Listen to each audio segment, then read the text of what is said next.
Doctor ইউনূসের পক্ষে এখন বিরাট campaign চলছে যে নির্বাচন নয়, ডক্টর ইউনূসকে চাই। হ্যাঁ, তিনি এত ভালো করছেন।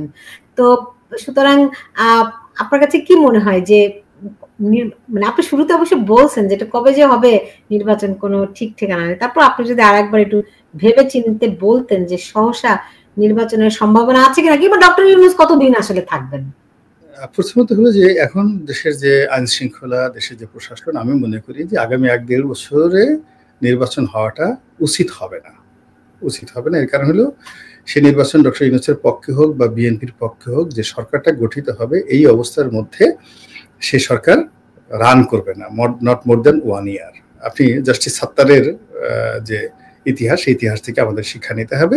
এবং 2024 সনে শেখ হাসিনার যে মানে পতন, সে সরকার কিন্তু 1 বছর টিকতে পারেনি। ফলে যে কোনো একটা বিষয়ে যখন জনগণের ট্রাস্ট থাকে না, আস্থা থাকে না, তখন যত ভালো কিছু হোক না কেন সেটা একটা মন্দ ফলাফল বয়ে নিয়ে আসে।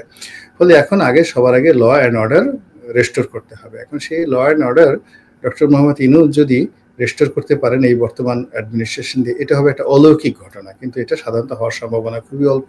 আর এখন যেভাবে নড়বড়ে, সবকিছু নড়বড়ে, সেখানে একটা ভালো নির্বাচন হওয়ার কোনো সম্ভাবনা নেই। এটা হলো একেবারে নিরপেক্ষ। 2 নম্বর হলো যে সরকারের যারা ঘনিষ্ঠজন তারা জানে যে এই মুহূর্তে নির্বাচন দিলেই যেভাবে হোক না কেন বিএনপি ক্ষমতায় আসবে। এবং বিএনপির সাথে গত কয়েক মাসে তাদের যে রিলেশন হয়েছে, সেক্ষেত্রে ডক্টর মোহাম্মদ ইউনূস, তার সহযোগী, সমন্বয়ক, জামাত, তারা সবাই বিএনপির রোষানলে পড়বে, মারাত্মক রোষানলে পড়বে।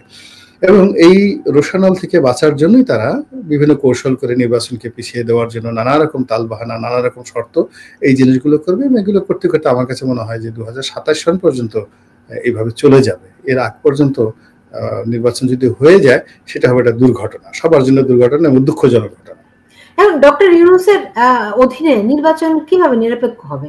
কারণ তিনি অলরেডি তার নিয়োগকর্তারা রাজনৈতিক দল গঠন করেছে, রাইট? সো এবং আমি এমনটাও শুনতে পাচ্ছি যে একটা নতুন একটা ফর্মুলা এসেছে, প্রধানমন্ত্রী, উপপ্রধানমন্ত্রী, কি যেন একটা ফর্মুলা এখন আবার নতুন এসেছে। হ্যাঁ, তো তার নিয়োগকর্তারা যখন রাজনৈতিক দল গঠন করে এবং নির্বাচনে প্রতিদ্বন্দ্বিতা করে, আমি ওই যে এনসিপির কথা বলছি, তো সেক্ষেত্রে তার অধীনে নির্বাচন কেমন করে সুষ্ঠু হবে? না, তাকে যারা ভালোবাসে, শেখ হাসিনাকে যারা ভালোবাসে, তারা তো মনে করে শেখ হাসিনা দেবী। এখন ডক্টর মোহাম্মদ ইউনূসকে তো কিছু লোক এখন ভালোবাসছেন, তারা বলছেন শেখ হাসিনার মানে চাইতে উনি কোটি কোটি গুণ ভালো, উনি সৎ, উনার মতো মানে ওনার দেবত্ব, মানে যাকে বলে একেবারে অলি আল্লাহর মতো তার কার্যক্রম, একেবারে দেশে দুনিয়ায় তিনি ধর্মপুত্র যুধিষ্ঠিরের মতো সৎ। ফলে তার তো লোভ নাই। দেশের মানুষ কি বোকা যে তার নিজের ট্যাক্সের 600 কোটি টাকা মাফ করে নিয়েছে? দেশের মানুষ কি বোকা? না, এটা তো সে তার নিজের জন্য সে করেনি। তার লোকজন বক্তব্যটা হলো তার প্রতি শেখ হাসিনা অন্যায় করেছে, সেই অন্যায়টাকে সে ক্ষমতা পেয়ে সেটাকে অন্যায়টা প্রতিবিধান করেছে। আর এবং যে টাকা করেছে তা তো নিজের টাকা না, এটা একটা ট্রাস্ট, সে দান করে দিয়েছে। শেখ হাসিনা যেমন তার সমস্ত সম্পত্তি ট্রাস্টে দান করে দিয়েছে, হ্যাঁ, তো কাজেই ওখানে শেখ হাসিনার সম্পত্তি না। এখন এই যে যেমন 32 নম্বর বাড়ি ভাঙা হয়েছে, এটা তো শেখ হাসিনার বাড়ি না, এটা ট্রাস্টের বাড়ি। এখন ডক্টর মোহাম্মদ ইউনূসের ব্যক্তিগত একটা ব্যাংক অ্যাকাউন্ট নাই, একটা গাড়ি নাই। উনি আপনি দেখেন যে পাঞ্জাবিগুলো পড়তেছে কত কম দামের, তারপরে উনি একটা কেটস পরেন, ওনার 2টা কেটস নাই, ওই একটা কেটস গত 7 মাস যাবত আমরা সবসময় তাকে ওই একটা কেটস পরা অবস্থায় দেখি। এরপরও যদি বাঙালি তার সমালোচনা করে, ডক্টর মোহাম্মদ ইউনূসের আপনজন বলবে যে এই বাঙালি যারা তার সমালোচনা করে তাদের উপর ঠাড়া পড়বে, আল্লাহর গজব নাজিল হবে। এরকম একজন ফেরেশতা টাইপের মানুষকে নিয়ে যদি এইভাবে মানুষ অবিশ্বাস করে, কাজেই ডক্টর মোহাম্মদ ইউনূস এরকম একজন ফেরেশতা তুল্য মানুষ, তার অধীনে যদি একটা নিরপেক্ষ নির্বাচন না হয়, আগামী দিনে আজরাইল আসছেও এই বাংলাদেশে সুন্দর নির্বাচন করতে পারবে না, এটা তো তার লোকজন বিশ্বাস করছে। এখন তার বিরোধী পক্ষ তাকে নিয়ে কি চিন্তা ভাবনা করলো বা না করলো, সেটা তো তিনি গণতান্ত্রিকভাবে আপনার আমার দ্বারা নির্বাচিত হননি। কাজেই আপনার আমার চিন্তা তাকে ইনফ্লুয়েন্স করবে না। তাকে তিনি বলেছে যে তাকে ক্ষমতায় বসিয়েছে ছাত্ররা, তাকে ক্ষমতায় বসিয়েছে ছাত্র জনতা, বিপ্লবী ছাত্র জনতা। কাজেই এই বিপ্লবী ছাত্র জনতা যদি বলে হুজুর ঠিক আছেন, আপনি যা করেছেন সেটাই ভালো, আপনার নির্বাচন দেওয়া উচিত, আপনার এটা করা উচিত, তিনি তাদের কথাই শুনবেন।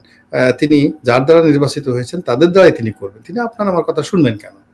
তিনি যে আপনার আমার মানে আলটিমেটলি এখনো পর্যন্ত আপনাকে আমাকে বাংলাদেশে বসবাস করতে দিচ্ছেন, এটি তো আমাদের একটা বিরাট সৌভাগ্যের ব্যাপার। এই জন্য তো আমাদের আল্লাহর দরবারে শুকরিয়া জানানো উচিত। জি, বুঝতে পেরেছি। আর শেষ প্রশ্ন রনি ভাই, আওয়ামী লীগ ছাড়া নির্বাচন কি হবে? আওয়ামী লীগ ছাড়া নির্বাচন হবে। আওয়ামী লীগ ছাড়া নির্বাচন কেন, বিএনপি ছাড়া যদি আওয়ামী লীগ নির্বাচন করতে পারে, তা আওয়ামী লীগ ছাড়া কেন নির্বাচন হবে না? সেই নির্বাচন তো গ্রহণযোগ্য হয়নি। না, ওটাই বলছি, সে নির্বাচন গ্রহণযোগ্য হয়নি, ভালো নির্বাচন হয়নি। আওয়ামী লীগ ছাড়া নির্বাচন হবে, করা সম্ভব, কিন্তু সেই নির্বাচনটা গ্রহণযোগ্যতা পাবে না এবং দীর্ঘস্থায়ী যাবে না এবং সেই নির্বাচনটা প্রশংসনীয় হবে না। এই হলো বাস্তবতা। জি, এই ঘটনা আসলে বাংলাদেশের পরিস্থিতি ক্রমাগতভাবে একটা ডেভেলপিং, সুতরাং এক অনুষ্ঠানে এটি যেমন শেষ হবে না, প্রতিনিয়তই নানান রকম ঘটনার সৃষ্টি হচ্ছে। আমরা নিশ্চয়ই আবার গোলাম মোল্লা রনি আপনার সঙ্গে আবারও যোগাযোগ করব, আমাদের এই অনুষ্ঠানে আপনি আবারও আসবেন সেই প্রত্যাশা রাখছি, এবং আজকে আমাদের সঙ্গে যুক্ত হওয়ার জন্য আপনাকে অনেক ধন্যবাদ জানাচ্ছি। অনেক অনেক ধন্যবাদ সুলতানা, আপনাকে অনেক অনেক ধন্যবাদ। আসসালামু আলাইকুম। দর্শক, এই ছিল আমাদের আজকের আয়োজন। আপনারা যে যেখানে আছেন সবাই ভালো থাকুন সেই প্রত্যাশা রেখে বিদায় নিচ্ছি। বাংলাদেশের প্রতিটি মানুষ শান্তিতে থাকুক, নিরাপদে থাকুক, সেই প্রত্যাশাও থাকছে। সবাই ভালো থাকুন।